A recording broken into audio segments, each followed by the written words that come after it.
नमस्कार दोस्तों, heart attack के कई केसेस सामने आ रहे हैं, स्पेशली यंग लोगों में।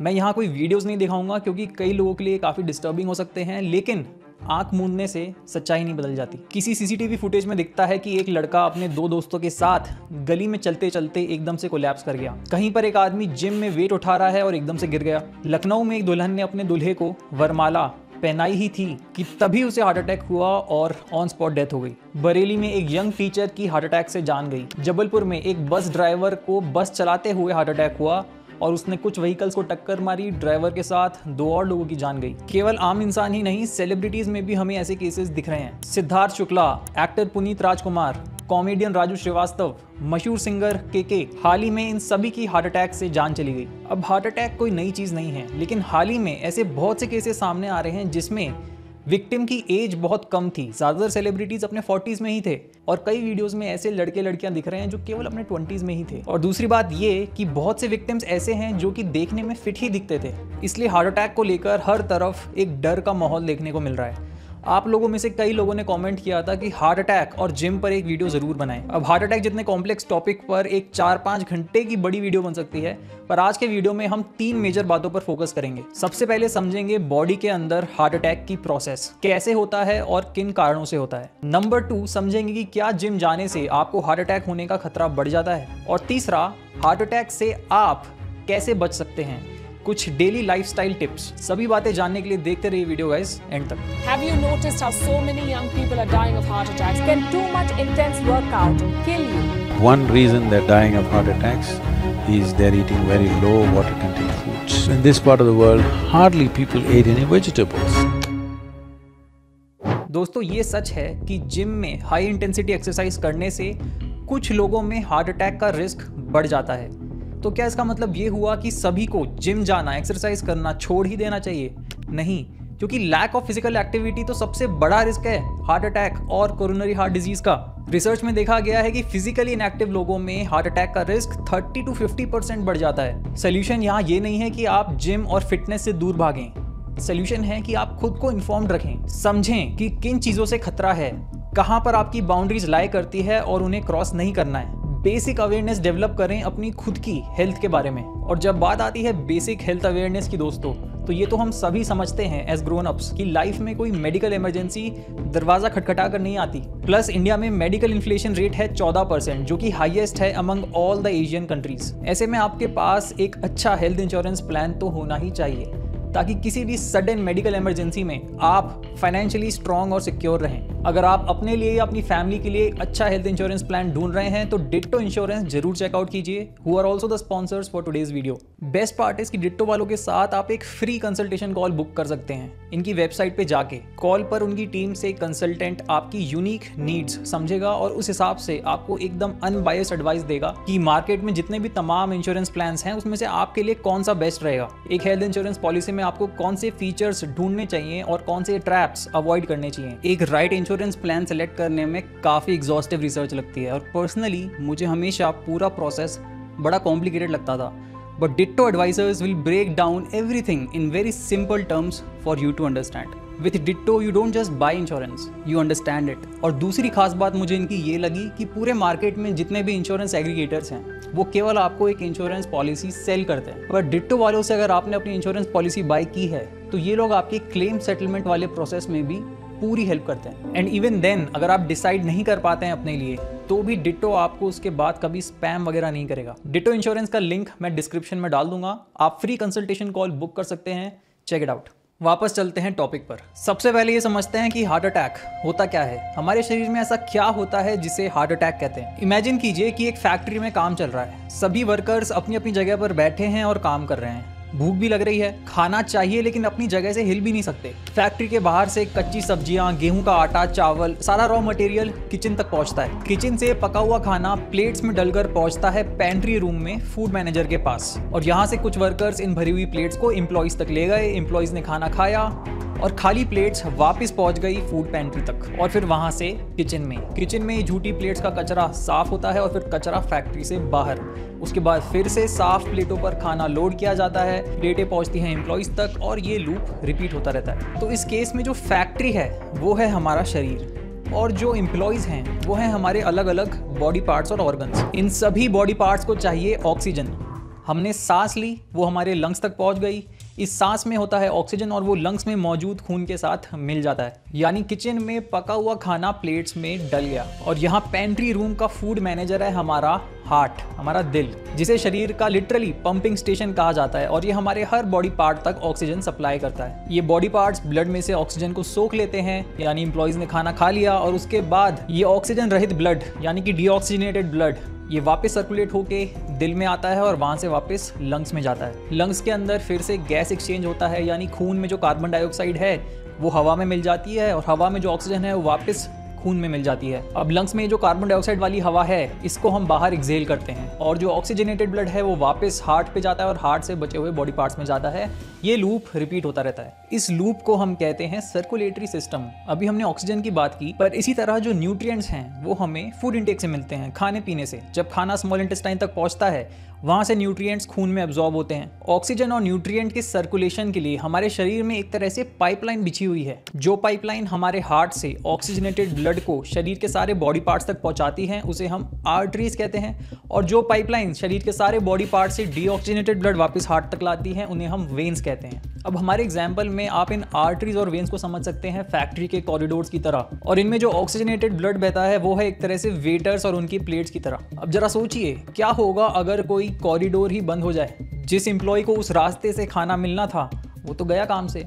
अब अगर वो एम्प्लॉय आपकी टांगें हुई तो आपको गैंग्रीन हो सकता है। अगर वो एम्प्लॉय आपका ब्रेन हुआ तो यहाँ आपको स्ट्रोक आ सकता है, लकवा आपके शरीर को मार सकता है। और अगर दिल वाला कॉरिडोर बंद हो जाए तो सोचिए क्या होगा। भाई जो पेंट्री का फूड मैनेजर है उसे भी तो खाना चाहिए ना अपना काम करने के लिए। हमारी हार्ट मसल्स भी इसी तरह हैं, उन्हें भी अपना काम सही से करने के लिए रेगुलर सप्लाई चाहिए ऑक्सीजन और न्यूट्रिएंट्स का। अब सवाल बनता है कि ये कॉरिडोर्स यानी कि आपकी आर्टरीज ब्लॉक क्यों हो जाती हैं। दोस्तों, अगर आपके ब्लड कोलेस्ट्रॉल और ट्राइग्लिसराइड लेवल्स बढ़े हुए हैं, जिसके कई कारण हो सकते हैं जैसे कि मोटापा, regular smoking, tobacco and alcohol consumption, high consumption of junk foods and trans fats, high stress life, poor sleep quality, lack of exercise, जो भी बातें मैंने बोली these are more common than not, an overall unhealthy lifestyle. तो ऐसे में धीरे धीरे आपकी आर्टरीज में प्लेक बिल्डअप होता रहता है, एक तरह का फैट डिपोजिशन। इसे कहते हैं दोस्तों atherosclerosis, medical name for clogged arteries. और अगर ये आर्टरीज हमारे हार्ट की आर्टरीज हुई तो इसे कहा जाता है कोरोनरी हार्ट डिजीज,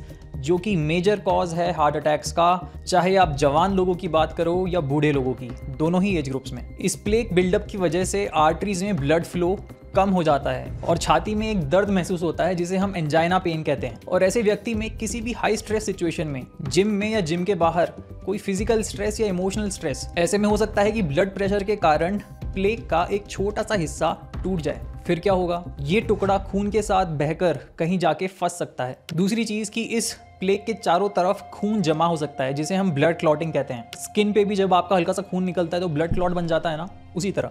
और इस कारण आर्टरी में ब्लॉकेज हो जाती है, आपके हार्ट तक खून का सप्लाई नहीं पहुंचता और इस कंडीशन को कहा जाता है मायोकार्डियल इन्फार्क्शन, साफ शब्दों में हार्ट अटैक। एक और काफी सिमिलर दिखने वाली सिचुएशन है सडन कार्डियक अरेस्ट, पर यह ब्लॉक्ड आर्टरीज के कारण नहीं होती है। ऐसे में आपका दिल अचानक से काम करना बंद कर देता है। यहाँ दूसरे कारण हो सकते हैं जैसे कि दिल की रिदम में गड़बड़ होना, इसे अरिदमिया भी कहते हैं। ये क्यों होता है? ये पोटेशियम की कमी के कारण हो सकता है। पोटेशियम की कमी हो सकती है कुछ दवाइयों के साइड इफेक्ट के कारण, जैसे कि डायूरेटिक्स। आपके दिल के इलेक्ट्रिकल सिस्टम में गड़बड़ की वजह से भी कार्डियक अरेस्ट हो सकता है। जैसे कुछ लोग ड्रग्स लेते हैं, मेडिकल वाले ड्रग्स नहीं, नशे वाले ड्रग्स जैसे कि हीरोइन और कोकेन, इनके यूज से भी अचानक कार्डियक अरेस्ट हो सकता है।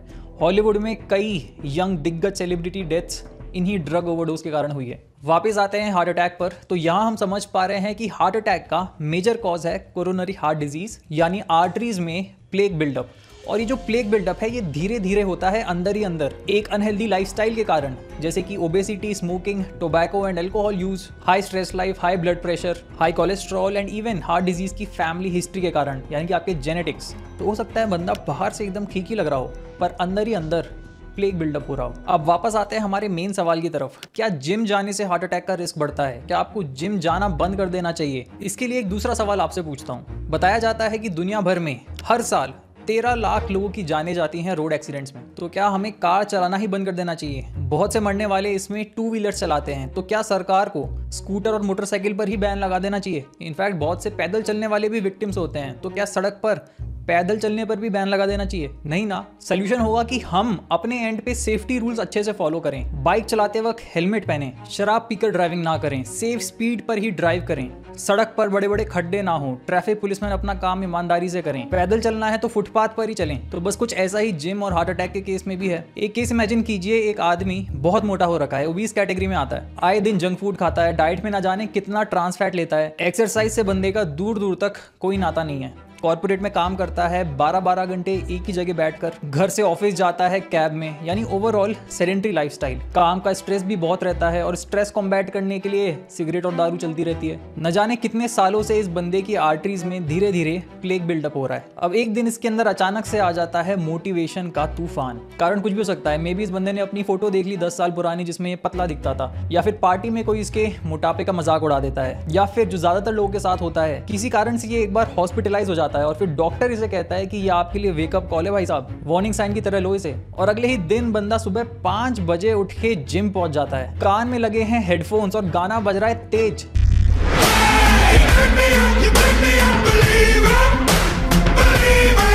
ना वार्म अप, ना स्ट्रेचिंग, ना पीटी, सीधा high intensity exercise, bench press, squat, deadlift, जो दिख रहा है कर रहा है। आज कोई मशीन नहीं छोड़ेगा आपका भाई। अंदर से भी आवाज आ रही है भाई अब बस कर। उधर से ट्रेनर कह रहा है भाई रुक जा, लेकिन भाई आज रुकने का नाम नहीं लेगा। आज ही 5 किलो वजन कम करके निकलेगा जिम से। हार्ट बीट बढ़ती जा रही है, चक्कर से आने लग रहे हैं, चेस्ट में एक पेन सा हो रहा है, अनकंफर्टेबल हो रहा है, लेकिन भाई लगा हुआ है, ट्रेडमिल पे स्पीड बढ़ाई जा रहा है। अब आप बताइए, ऐसी सिचुएशन में अगर हार्ट अटैक का रिस्क नहीं बढ़ेगा तो फिर किस सिचुएशन में बढ़ेगा? हो सकता है आपका ध्यान सिर्फ उस बंदे के मोटापे पे जा रहा हो, लेकिन अगर आप इसका मोटापा हटा भी दें तब भी रिस्क सेम ही रहेगा, क्योंकि जैसा भी हमने समझा आर्टरीज में आपका प्लेग बिल्डअप ओबेसिटी के अलावा और भी कई कारणों से हो सकता है। हो सकता है दोस्तों ये सब सुनने में आपको बड़ा डरावना सा लग रहा हो कि यार कहीं मैं तो कुछ गलत नहीं कर रहा, या बड़ा कॉम्प्लेक्स लग रहा हो कि यार किस किस बात का ध्यान रखे कोई। But all that we really need to do here is return back to the simplicity. वापस चले जाएं उस सरलता की ओर जो पहले थी। बहुत सी बातें क्या हम पहले से जानते नहीं थे? जल्दी सोना, जल्दी उठना, बैलेंस डाइट रखना, डाइट में अच्छे फ्रूट्स और वेजिटेबल्स रखना, जंक फूड अवॉइड करना, सिगरेट और दारू से दूरी मेंटेन करना, टेंशन लाइफ से दूर रखना, वर्क लाइफ बैलेंस रखना, एक्सरसाइज करना, कुछ कार्डियो करना, कुछ स्ट्रेंथ ट्रेनिंग करना, जिम में नहीं तो घर पे पुशअप, स्क्वाट्स, परिवार और दोस्तों के साथ क्वालिटी समय बिताना, हंसना, मुस्कुराना, ये सब बातें हम जानते थे, पर आज की मॉडर्न एज में हम भूल गए हैं। गांधी जी का एक बहुत प्यारा कोट है, there is more to life than just increasing its speed. Gym को लेकर भी कुछ ऐसा ही है। चलिए फटाफट एक नजर डाल लेते हैं कुछ मेजर डूज एंड डोंट्स की when it comes to your health and lifestyle. सबसे पहला, क्लीन योर लाइफस्टाइल। लाइफस्टाइल यानी कि आपके डे टू डे जीने का तरीका। Quit tobacco and alcohol. Smoking करनी ही नहीं है, चाहे तंबाकू हो या कुछ और। अगर एक्सेस बॉडी फैट है तो मेक इट अ प्रायोरिटी कि पहले अपना बॉडी फैट आपको हेल्दी परसेंटेज रेंज में लाना है, जो कि मेन के लिए है 10 to 20% और विमेन के लिए है 18 to 28%। Ideal body fat percentage क्या रहता है मेल और फीमेल के लिए, इस पे हम पूरा डिटेल वीडियो कर चुके हैं, मैं नीचे डिस्क्रिप्शन में लिंक कर दूंगा। स्ट्रेस मैनेज करें, चाहे वर्क रिलेटेड हो या पर्सनल लाइफ रिलेटेड। हर रात हाई क्वालिटी स्लीप लें 8 घंटे की, इस पे भी डिटेल वीडियो किया हुआ है, नीचे लिंक कर दूंगा। आजकल कुछ जिम ऐसे हैं जो 24 घंटे खुले रहते हैं। लोग रात को 1 बजे जा रहे हैं जिम में, उल्टे पुल्टे टाइम पे जिम जा रहे हैं, उल्टे पुल्टे टाइम पे सो रहे हैं, उल्टे पुल्टे टाइम पे उठ रहे हैं, सर्केडियन रिदम की धज्जियां उड़ी हुई हैं। कभी महीने तक जिम नहीं जा रहे हैं तो कभी एक दिन में 3 घंटे पेल ले रहे हैं। You don't have to be extreme, you have to be consistent. दूसरा, स्टे अवे फ्रॉम स्टेरॉइड्स। कई जिम ट्रेनर्स ईमानदार हैं, लेकिन बहुत जिम ट्रेनर्स ऐसे भी हैं जो अपने क्लाइंट्स को स्टेरॉइड्स के इंजेक्शन दे रहे हैं, सेल कर रहे हैं ताकि बॉडी जल्दी से बन जाएगी। स्टेरॉइड्स के कारण आपके हार्ट अटैक होने का रिस्क सिग्निफिकेंटली बढ़ जाता है। 19-20 साल के लड़कों को हार्ट अटैक आ रहा है। जो लोग एकदम टॉप लेवल पे कॉम्पीट करते हैं, मिस्टर यूनिवर्स, मिस्टर ओलंपिया, उन्हें लेना पड़ता है steroid to stay in the game, पर उनके साथ होती है professional guidance, a whole team of doctors. Steroid के साथ साथ उनकी थेरेपी भी चलती रहती है। And even after all these precautions, हाल ही में प्रो बॉडी बिल्डर्स में हार्ट अटैक के कारण डेथ के केसेस बढ़ते जा रहे हैं। तो गली में चलते चलते किसी के कहने पे, किसी ट्रेनर के कहने पे या किसी के देखे दिखावे में स्टेरॉइड्स बिल्कुल छुएं भी ना। अगर आप एक आम आदमी हैं जिसे बस फिट होना, एक मस्कुलर बॉडी चाहिए, तो स्टेरॉइड से दूर रहें। तीसरा,